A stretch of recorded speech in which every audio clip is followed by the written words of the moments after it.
Hey everyone, welcome back to our channel. If you're new here, please subscribe. I'd really love that. If you're returning, how you doing today? If you haven't signed up for our newsletter yet, please do so. The October newsletter will be rolling out very shortly. All of the information is in the description box below, along with all the important information that we ever want you guys to have, okay? So right now, what I want to talk about, there's a few things that I want to talk about, okay? And the first thing is cheese.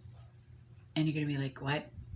Yeah, cheese. So grab your coffee, maybe some chocolate, because you just never know with me.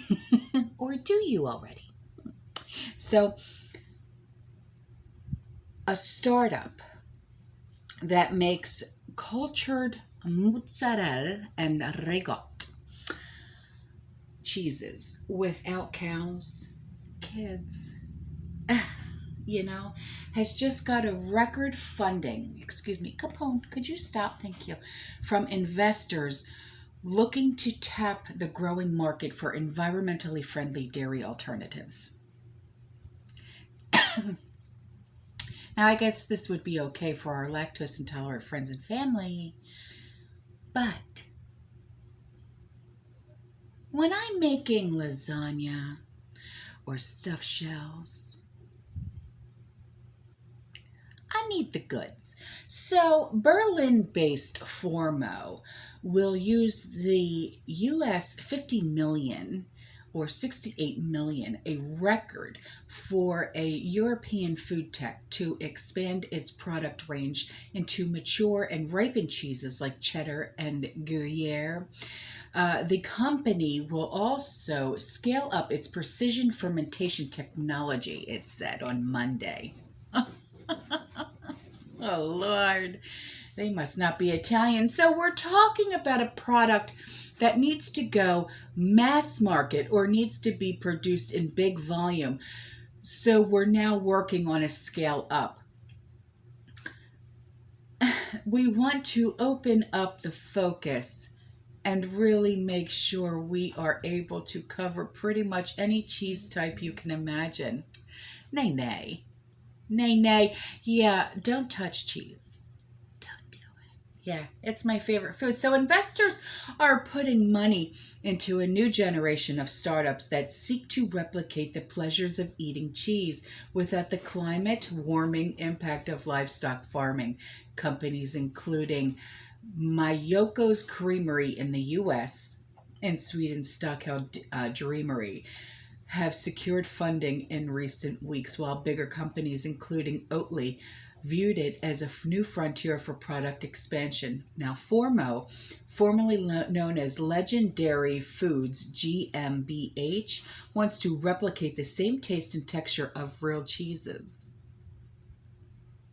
Its precision fermentation technology relies on microbes to create proteins that form the basis of cheeses. What our products contain are the actual milk proteins, but we don't get them from a cow. Well, where the hell are you getting them from? I need to know. Yeah. So we get them from our microorganisms. No, I won't be eating it. So the company is targeting markets where it can get regulatory approvals first. They include Singapore, followed by Israel, the Middle East, and eventually Europe. Because the products won't contain lactose, they will be particularly appealing for the Asian market where intolerance is more common. Yeah, Asia? Okay. Well, guess what? Have you ever considered Italy because you're touching mozzarella and regot? You are. So, don't touch, okay? Don't touch things that don't belong to you, all right? Yeah, because we're perfectly happy with the way things are right now, okay?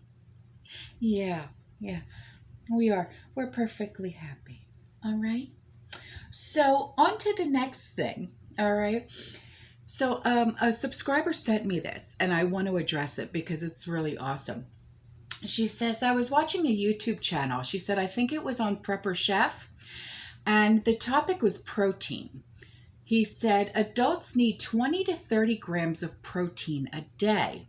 A lot of meats don't have that much protein, but dried beans and legumes do. I made a list and researched each of these proteins. Everything other than pasta is 1 cup uncooked. You can share if you want and stay safe. So I'm going to share with you. So this is the list. So remember, it's 1 cup of each, okay? So nutrition and protein. So 1 cup of dried pinto beans, 41 grams. That's amazing. Do you stock up on your dried beans? Because I know I do. Yeah, I do. I have a lot of them. So now 1 cup of rice, 13 grams. Pasta, 1 cup, 2 ounces, 2.9 grams. Chili bean mix, 1 cup, 39 to 46 grams. Lima beans, 42 grams. Black beans, 42 grams. Navy beans, 46 grams. Garbanzo beans, 39 grams. Lentils, 50 grams. Yeah. I hope you guys are writing this down because this is insane and this is very good information to have in your prepper notebooks, okay? Especially when it comes to your nutrition, okay? This is very important because for those of us that like to stock up on our meats, okay, and with inflation with the way that it's going right now, a lot of us won't be able to afford to stock up on meats. So maybe we should start stocking up on dry beans as well as stocking up on meats, but let's amp up our dry beans, okay? And let's get going, okay? Now the next one is split peas, 48 grams. Kidney beans, 43 grams. Barley, 23 grams. Oats, 12 grams. So there you have it. Very good, very informative. Thank you so much for this list. This is the type of stuff that we need to know. So where we know what to stock up on. This is awesome sauce. I love it. Yeah. So, oh boy. So the next thing that I want to talk about, okay, and this, this, okay. This was sent to me by Mawberry, okay, and you all know her as one of my channel moderators. She's one of my greatest friends. Love her dearly, okay? So she sent this article to me. And you all know, okay, I am not big on MSM, okay, which is short for mainstream media, okay?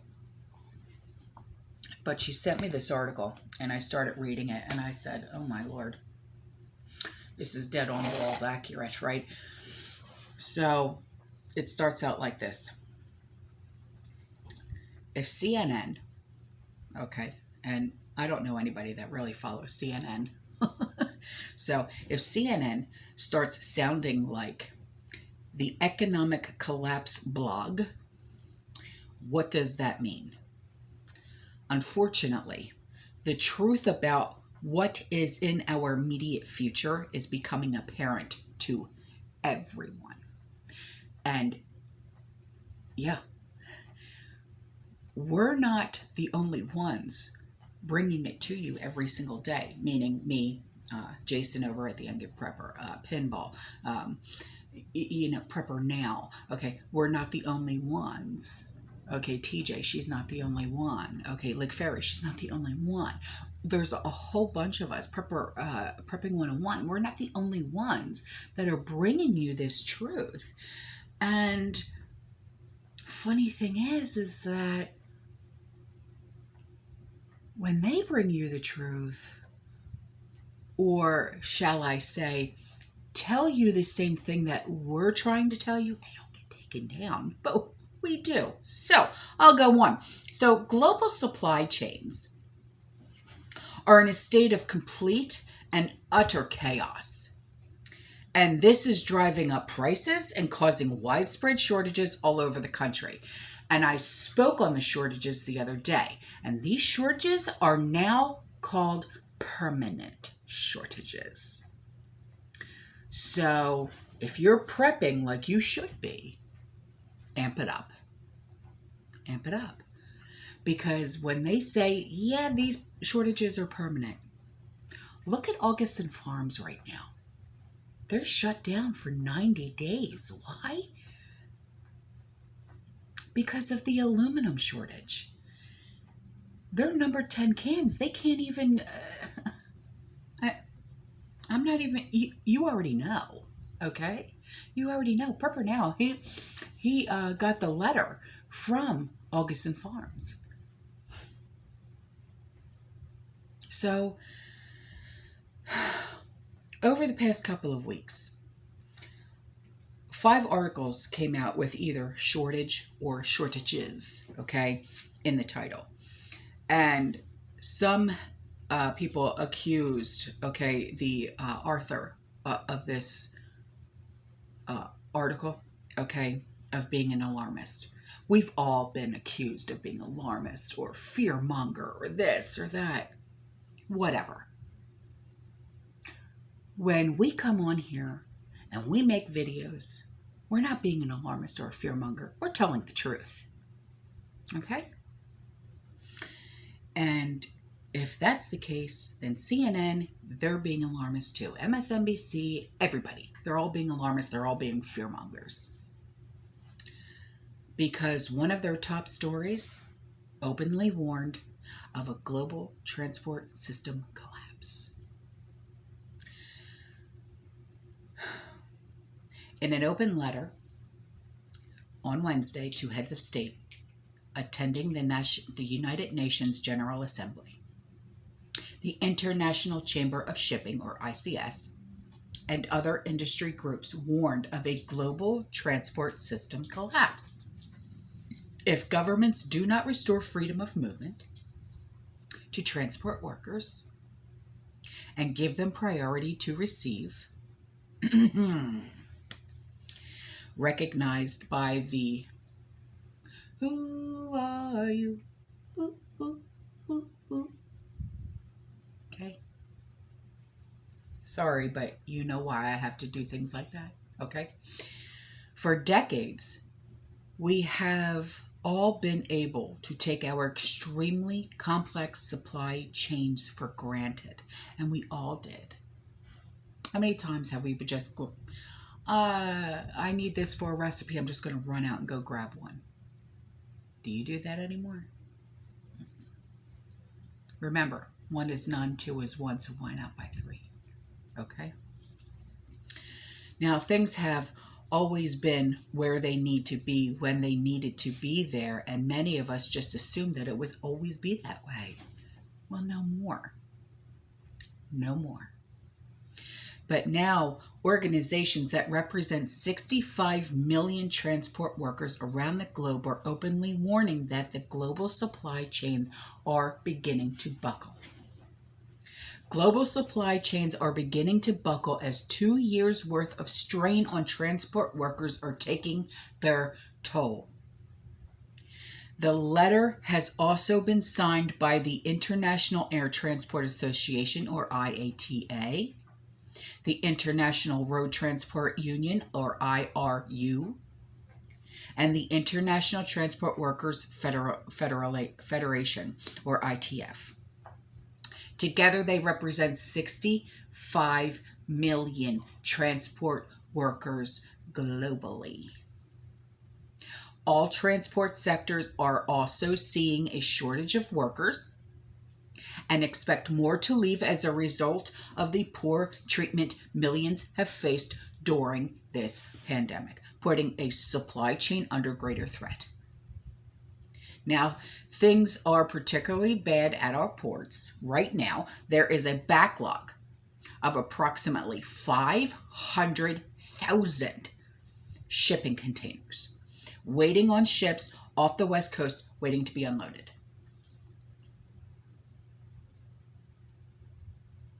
And many are wondering how to handle the backlog. Now, needless to say, we have never seen anything like this before. But what most Americans don't realize is that the backlog off of the coast of China is even worse. There are over 60 container ships full of import cargo stuck offshore, of Los Angeles and Long Beach. But there are more than double that, 154 as of Friday, waiting to load export cargo off of Shanghai and Ningbo in China. According to EC, and that's EESEA, a company that analyzes carrier schedules, the number of container ships anchored of Shanghai and Ningbo has surged over recent weeks. Okay, there are now 242 container ships waiting for berths countrywide. Whether it's due to heavy export volumes, Typhoon Chanthu, or the C word, rising congestion in China is yet another wild card for the trans-Pacific trade. If you are wanting something to come in from overseas, you may be waiting for a very long time. So don't bother paying for expedited shipping because it's not going to matter. Because of all the chaos, we are being warned that this could be a holiday season like no other. Retailers are sounding the alarm on the upcoming holiday season due to serious supply chain issues that are slowing shipments of manufactured goods around the world. Chaos theory, in its simplest form, says if a butterfly flaps its wings in China, it means rain in Central Park. Well, that applies not just to weather, but supply chains as well, and in the Bay Area. It will impact everything from computer parts for your car to the gifts and toys for your holiday shopping list. And if there is something that you really want to get your hands on, you might want to order it now because it's not going to be available later. In addition to shortages, supply chain issues are also pushing prices significantly higher. And for example, we just learned that the price of bacon has risen almost 28% over the last year. And yeah, it has.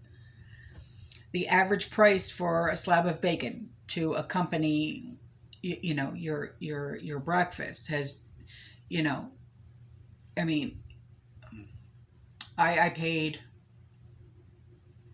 it was just, for a small pack at Aldi's, it was $8.15.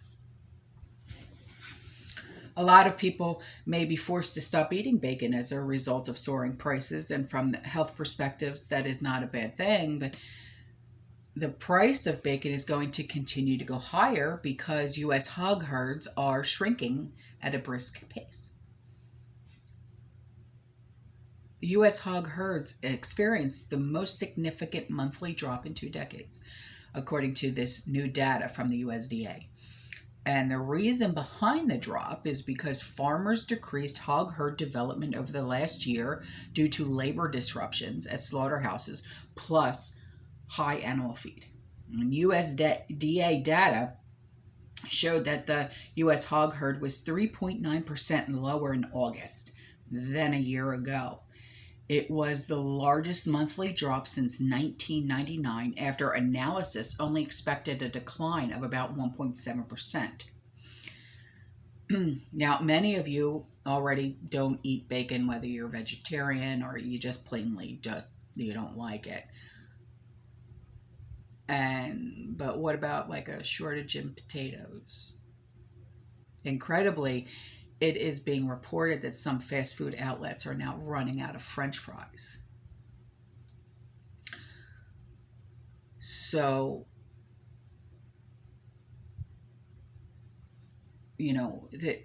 there's just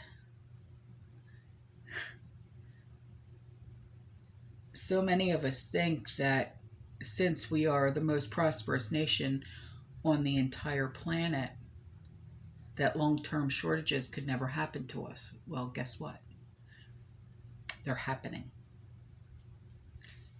And if you think that what we are experiencing now is bad, just wait until we get a few more years down the road. From the very top to the very bottom, our entire economic system is being shaken to its very core. if you are expecting our national leaders to come in with some sort of quick fix to this crisis, no. The blind are leading the blind here, and the months ahead are going to be very, very, very challenging. So, don't ever stop prepping. I know it can get overwhelming, and I know it's, you're saying to yourself, I just don't have the money. I get it. I'm right there with you. I have bills too. Uh, Matter of fact, when I'm done, I have to pay my electric bill, my water bill. Uh, I don't have a lot of money in the bank. You know what I mean? That this is not, I don't live in fantasy land. So have no worries, okay? Just do what you can. Do what you can afford, all right? I love you. I'll see you in the next one. You stay safe. You stay positive. You keep prepping. And as always,